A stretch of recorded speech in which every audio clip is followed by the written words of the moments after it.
Hello friends, कैसे हैं आप सब। स्वागत है आपका यूपीएससी एट होम प्रविष्या के यूट्यूब प्लेटफॉर्म पे। हम जो यूपीपीसीएस की मेंस आंसर राइटिंग कर रहे हैं, जिसमें हमारा जो टारगेट है डेली 5 क्वेश्चन की आंसर राइटिंग करने का, उसी सीरीज़ में हमारा जो क्वेश्चन है वो जीएस पेपर फर्स्ट से है। हमारी जो ये मेंस की सीरीज़ है वो यूपीएससी एंड यूपीपीसीएस के से की पीवाईक्यू ओरिएंटेड है, जो कि करंट के साथ अपडेट करते हुए आप लोगों को कराई जा रही है। आप लोग चाहें तो इस सीरीज़ के माध्यम से अपना जो है मेंस का सिलेबस कंप्लीट कर सकते हैं और अपनी मेंस की तैयारी को और बेहतर कर सकते हैं। तो क्वेश्चन को हम स्टार्ट करते हैं। क्वेश्चन है हमारा जीएस पेपर फर्स्ट से, भारत में रबड़ उत्पादन के लिए उत्तरदायी प्रमुख कारकों को सूचीबद्ध करते हुए देश में रबड़ उद्योग का वर्णन कीजिए। क्वेश्चन में क्या पूछा गया है, भारत में रबड़ उत्पादन के लिए उत्तरदायी जो कारक हैं उसको सूचीबद्ध करते हुए देश में रबड़ उद्योग का वर्णन कीजिए। तो सबसे पहले हम इसका इंट्रो देखेंगे।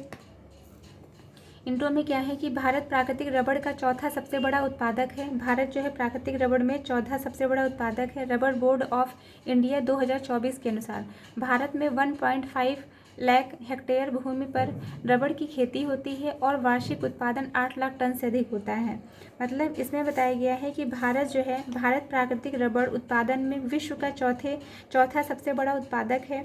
देश के जो है इसके अंतर्गत जो है भारत में रबड़ बोर्ड ऑफ इंडिया 2024 की जो है रिपोर्ट के अनुसार बताया गया है कि भारत में 8.5 लाख जो है हेक्टेयर भूमि पर रबड़ की खेती होती है।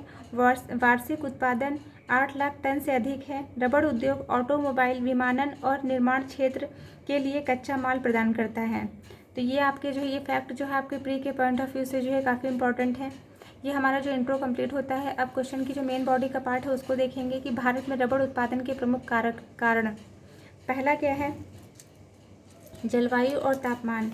इसके अंतर्गत बताया गया है कि 21 डिग्री सेल्सियस से 35 डिग्री सेल्सियस तापमान और 200 से 400 सेंटीमीटर वार्षिक वर्षा। इसमें क्या बताया गया है कि रबड़ के लिए जो टेम्परेचर है मतलब रबड़ के लिए जो अनुकूलित टेम्परेचर है वो कितना होना चाहिए, 21 डिग्री सेल्सियस से लेकर 35 डिग्री सेल्सियस तक का टेम्परेचर होना चाहिए और जो है 200 से लेकर 400 सेंटीमीटर वार्षिक वर्षा जो है अनुकूल होती है। इसका जो उत्पादन का जो मुख्य जो क्षेत्र है वो कौन है, केरल, तमिलनाडु, कर्नाटक के जो है उष्णकटिबंधीय क्षेत्र इसके अंतर्गत आते हैं। ये फैक्ट भी आपके प्री के पॉइंट ऑफ व्यू से काफ़ी इंपॉर्टेंट है। फिर दूसरा क्या है, भूमि और मिट्टी। इसके अंतर्गत गहरी जलोढ़ और लाल लेटराइट मिट्टी उपयुक्त होती है। इसके लिए जो है कौन सी मिट्टी उपयुक्त होती है रबड़ के लिए, गहरी जलोढ़ और लाल लेटराइट मिट्टी रबड़ उत्पादन के लिए उपयुक्त होती है। सिंचाई में जो है वर्षा आधारित खेती, ड्रिप सिंचाई का उपयोग कर सकते हैं। इसके अंतर्गत जो है रबड़ की खेती वर्षा पर निर्भर करती है, लेकिन ड्रिप सिंचाई तकनीक भी अपनाई जा सकती है। फिर क्या है, तकनीकी प्रगति।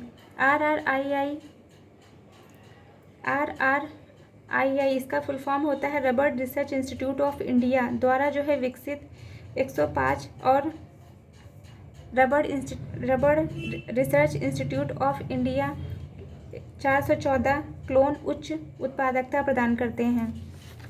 फिर क्या है, नीतिगत समर्थन। इसके अंतर्गत राष्ट्रीय रबड़ नीति 2019 और एमएसपी समर्थन किसानों को सुरक्षा देता है। क्या करता है, जो राष्ट्रीय जो है रबड़ नीति 2019 की है और एमएसपी न्यूनतम समर्थन मूल्य किसानों को आर्थिक सुरक्षा प्रोवाइड कराता है। भारत में रबड़ उद्योग का वितरण। इसके अंतर्गत जो पहला पॉइंट है, उत्पादन और आकार। रबड़ बोर्ड 2024 के अनुसार भारत में 8 लाख टन प्राकृतिक रबड़ का उत्पादन और 75,000 करोड़ का जो है वार्षिक टर्नओवर है।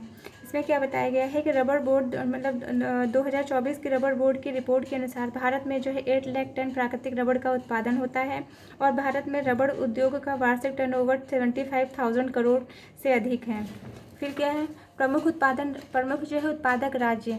इसमें कौन सा है, केरल जो है 75% जो रबड़ का जो उत्पादन होता है वो केरल राज्य में होता है। फिर तमिलनाडु में कितना होता है, 12% होता है और कर्नाटका में होता है 6%।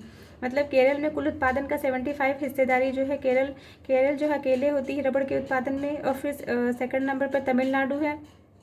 तमिलनाडु में 12% योगदान है और कर्नाटका में 6% योगदान है। क्योंकि हमारे जो ये फैक्ट जो है हमारे प्री के पॉइंट ऑफ व्यू से काफ़ी इंपॉर्टेंट है। फिर क्या है, इसका उपयोग किस क्षेत्रों में किया जाता है, ऑटोमोबाइल, निर्माण और स्वास्थ्य उद्योगों में रबड़ की मांग। मतलब ऑटोमोबाइल के क्षेत्र में निर्माण और स्वास्थ्य उद्योगों में रबड़, टायर, दस्ताने और औद्योगिक उत्पादों की मांग की जो है बढ़ती मांग। देखी जा रही हैं। फिर क्या है, आयात।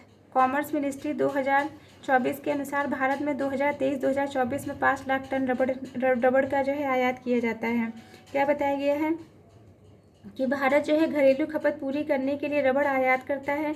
कॉमर्स मिनिस्ट्री 2024 के अनुसार उनके द्वारा जो है दिए गए डेटा के अनुसार भारत में 2023-2024 में 5 लाख टन रबड़ का जो है आयात किया जाता है।